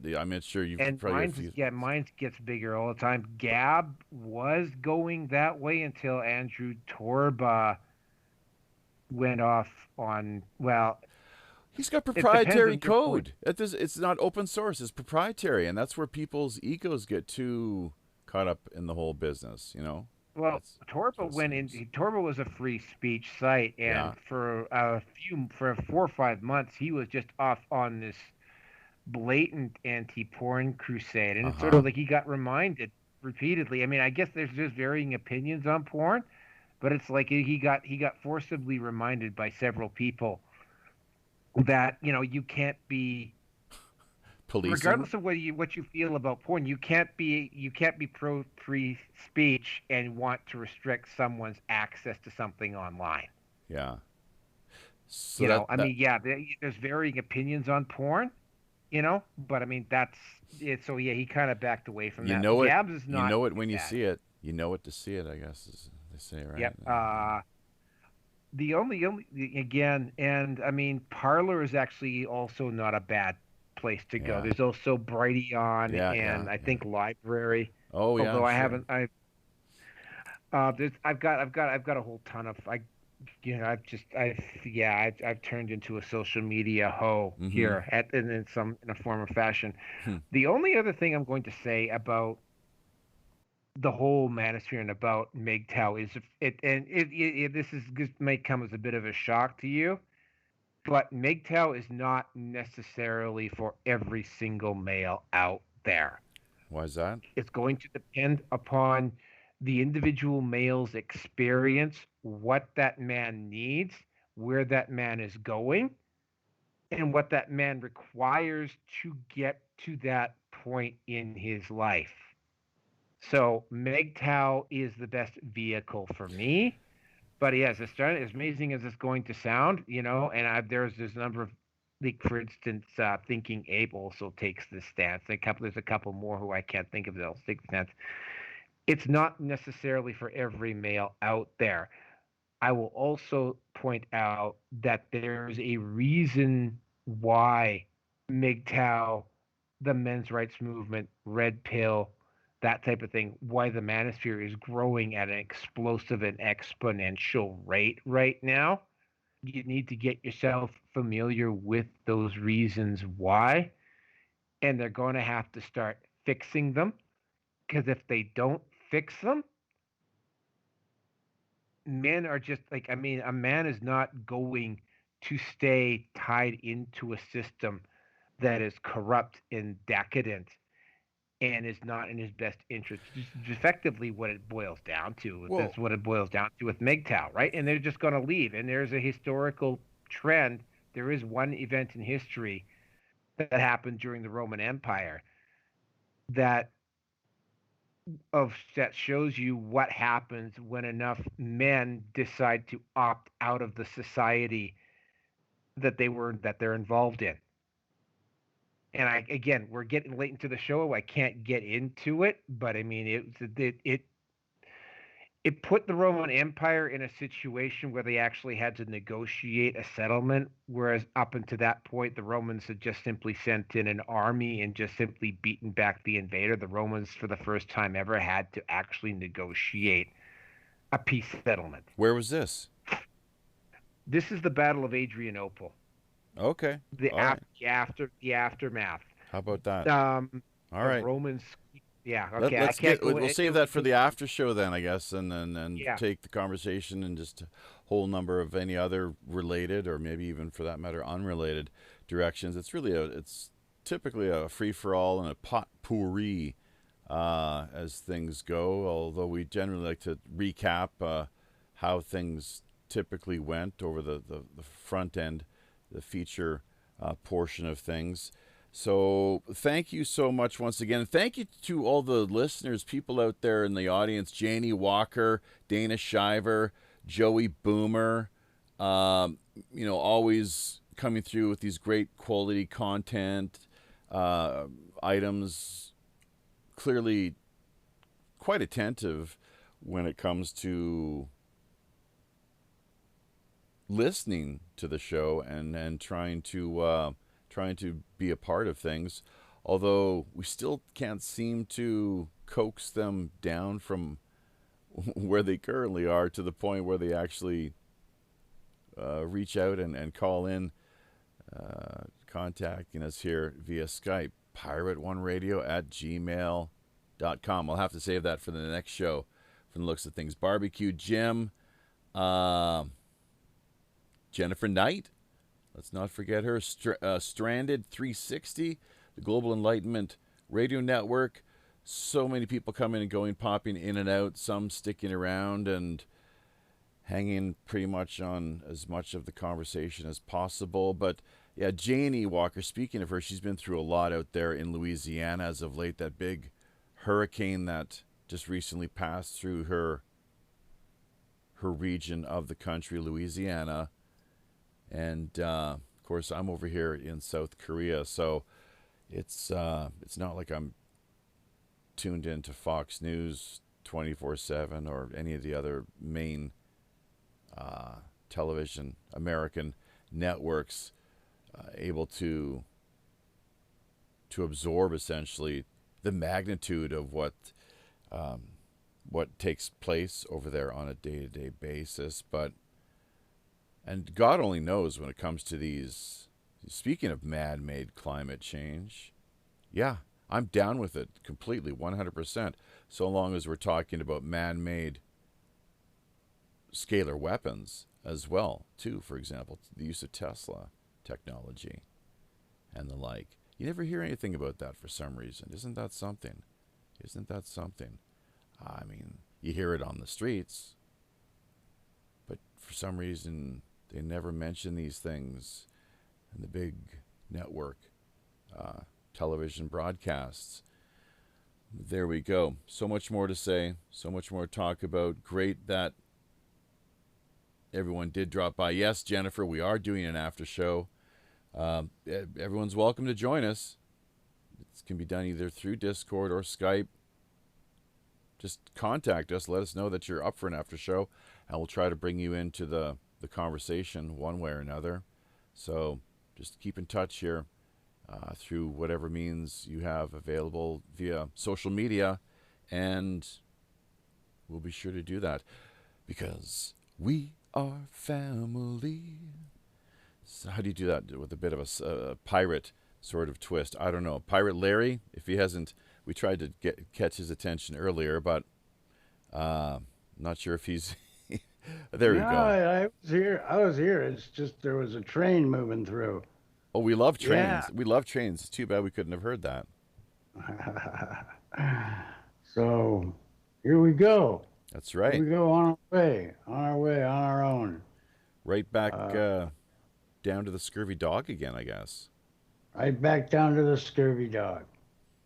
Yeah, I think the problem is that women have a extra chromosome. And so they have they're gathering information that we're not gathering. I found, all the women I know, they just love me like anything. And the reason is I don't try to control them. If I try to control them, they run. But if I don't try to control them, they just, they like to hang around. So, that's what I got. There we go. Yeah, I mean, that's a great point. Let them be and free to live their lives as they so choose. So, libertarianism, really, I guess that's a libertarian approach. Reverend Jim, rather. Let's not get the two confused. Reverend Jim over there in the Washington state, USA, of course, been helping to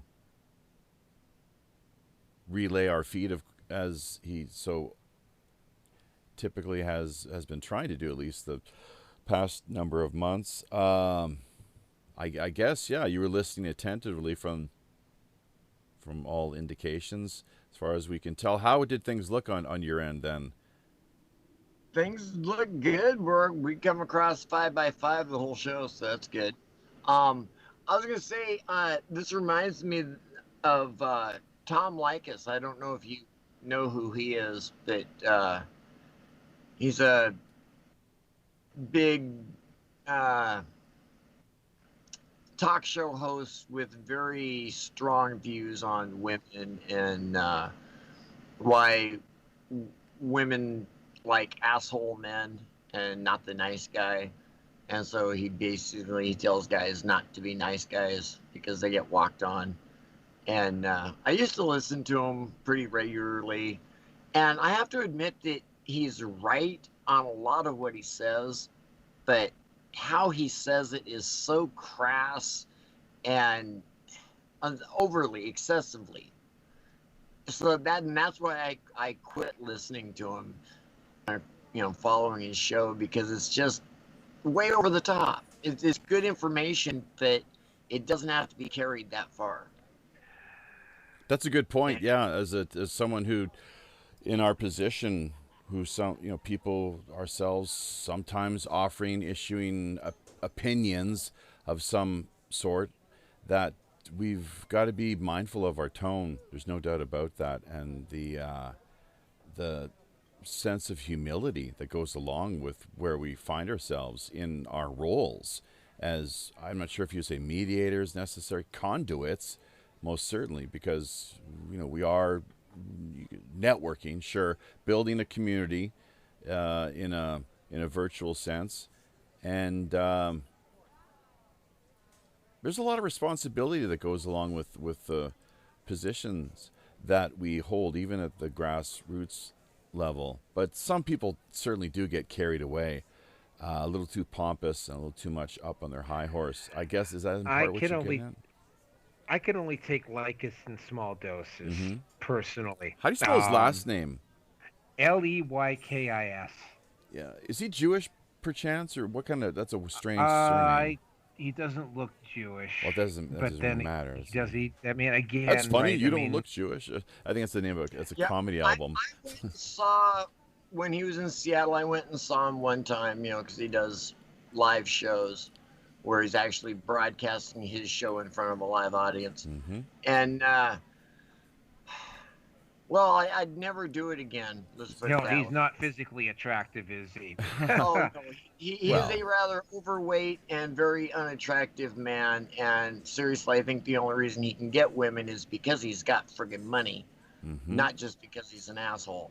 So he's a blow. He comes across as one of these like ugly he's American, very egotistical. ugly you American. Won't get any argument from me about that. About him. Yeah. His that's a whole different. The whole mating dance, the nice guy versus how women like. Again, there's like we could probably get into the after show. The nice guy versus the asshole. Right. And why women will choose the asshole, and it's not as straightforward as a lot of people think it is. Because she can change him. No. It part of it is that there's some other stuff in there as well. But I mean, it's not like this woman. It's not like the woman is consciously choosing the asshole. Well, but daddy issues. Let's not forget that. It's so just often, not like this guy's the asshole. I'm going to go with him. It's not like that. What the Reverend was saying about is part of it, but it's not the whole thing. And that's kind of what the PUA community tends to get into. There's aspects of being the bad guy that appeal to women, pickup which artists, is why they will go for them. And there's parts about being the nice guy that, again, right, there's a whole dynamic about appearing strong versus appearing weak, and so on. And whatever so it forth. takes to get inside her pants, I guess that's what the PUA pickup artists. That's what their game is all about. Yeah, so it's literally it is. That's what they call it. They call it game. Yeah, sure. So whatever it takes to score, I guess that's the end goal, isn't it? And then once you got that notch in your saddle, it's on to your next conquest or challenge. Sometimes yes, sometimes no. It depends upon what that particular guy wants or doesn't want. Right. Some guys. I mean, I went through a PUA phase. I didn't get into this. I did go through a PUA phase. Do their techniques work? Yes.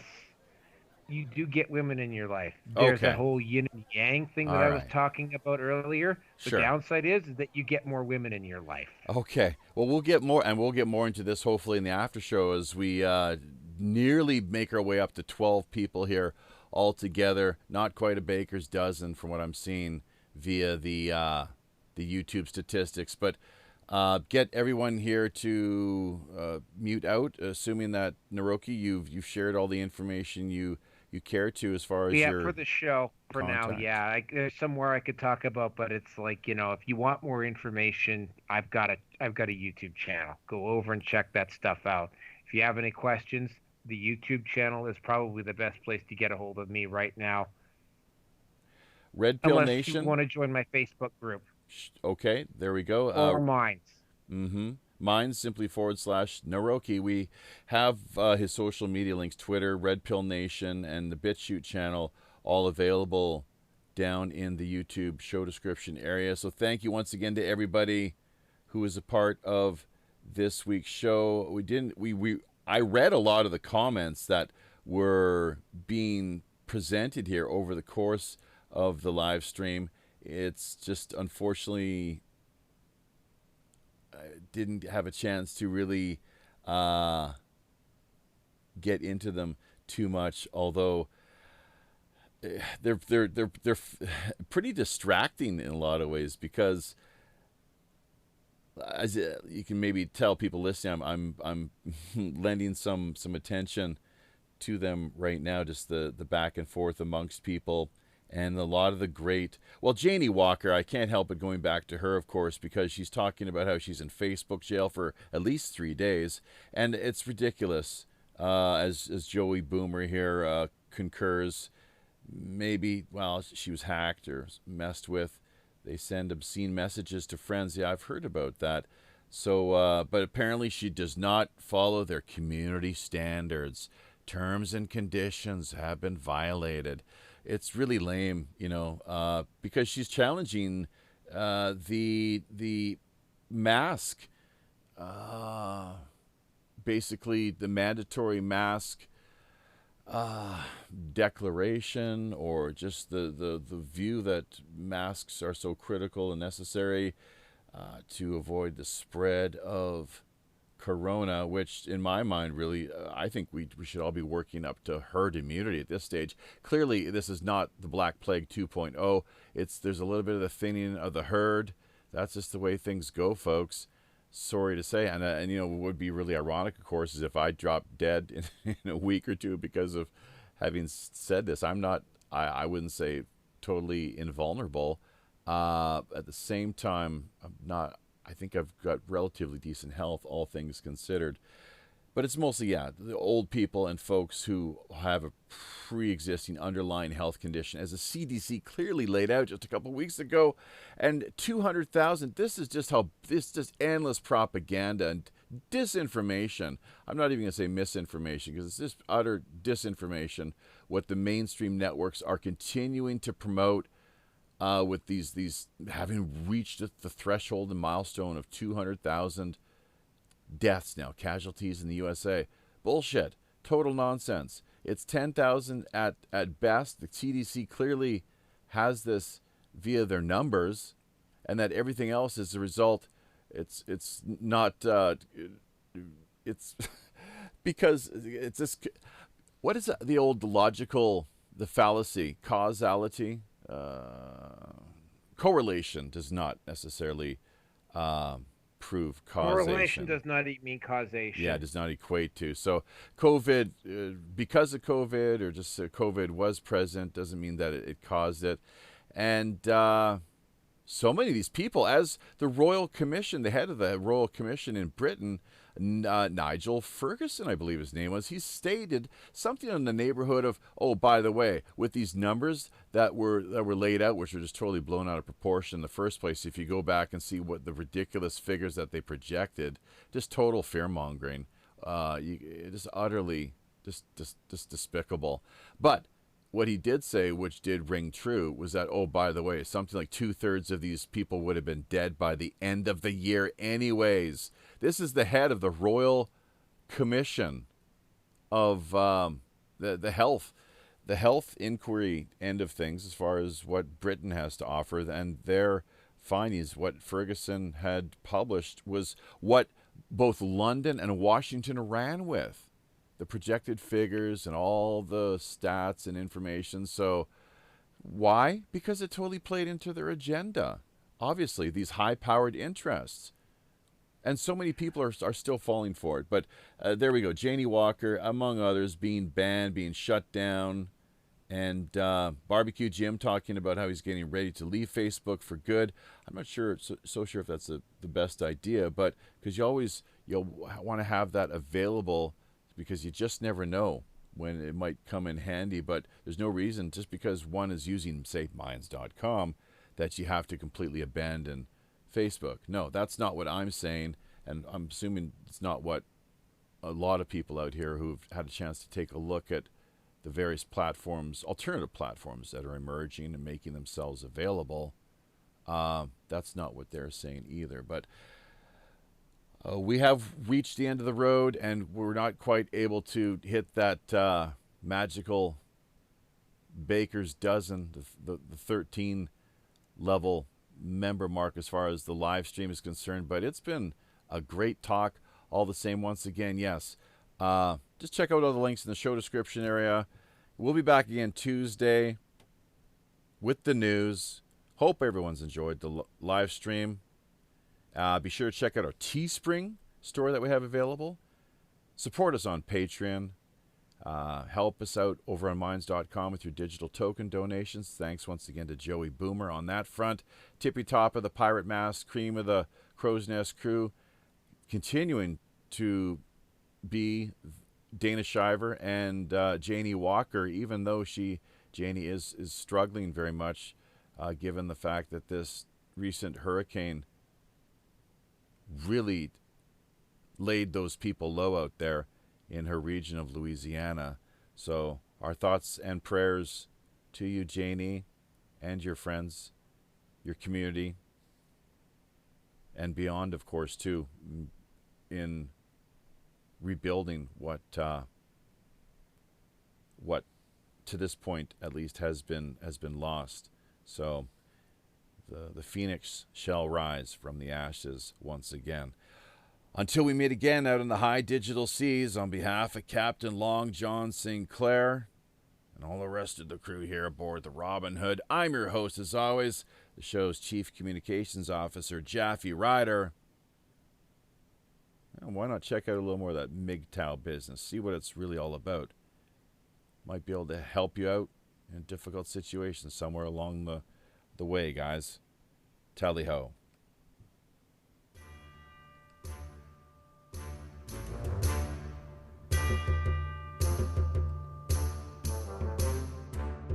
I know. There we be. Having carefully looked over each of our navigation panel instruments, checking every level, switch, dial, cable, knob, and pulley, by all accounts and indications, we indeed see it's time once again to drop anchor inside Mystic Bay. Draw an end to yet another week of World Pirate Radio Live. Remember, if you're looking for a little more animated online action, keep in mind we've likely got yet another great free-flowing Rogues Gallery after show coming up for the next hour in one of our more premium exclusive and remote digital underground online pirate hideaways. Also, if you yourself have a new, novel, intriguing, or otherwise underreported idea, unique individual, or pressing item in mind, be sure to either drop us a line directly over on WPRPN.com or fire us a quick email via PirateOneRadio@ProtonMail.com. We're always open to exploring fresh creative suggestions, intriguing guest ideas, cutting-edge discussion topics, and captivating themes. Remember, WPRPN.com member site subdomain links are also always available. Great for artists, musicians, podcasters, bloggers, social media personalities, or pretty much just any old landlubber looking to boost their online visibility, presence, and reach. Basic personal profile accounts can be launched for just $60 per year. Staking your claim now helps not only strengthen you and the network, we're also looking out for the little guy. That's right, folks. As much as half of all WPRPN's profits are redirected right back into the hands of the people who really need it most. Community charity. After all, we are the Robin Hood. You can further embark on your own personal pirate journey by either liking, sharing, Commenting on, subscribing to, or just following us via virtually any mainstream social media platform, including Twitter, Facebook, Gab, or Minds.com. So don't forget to become engaged. Until we meet again out on the high digital seas, I'm your host as always, the ship's Chief Communications Officer, Jaffe Ryder. Tally-ho.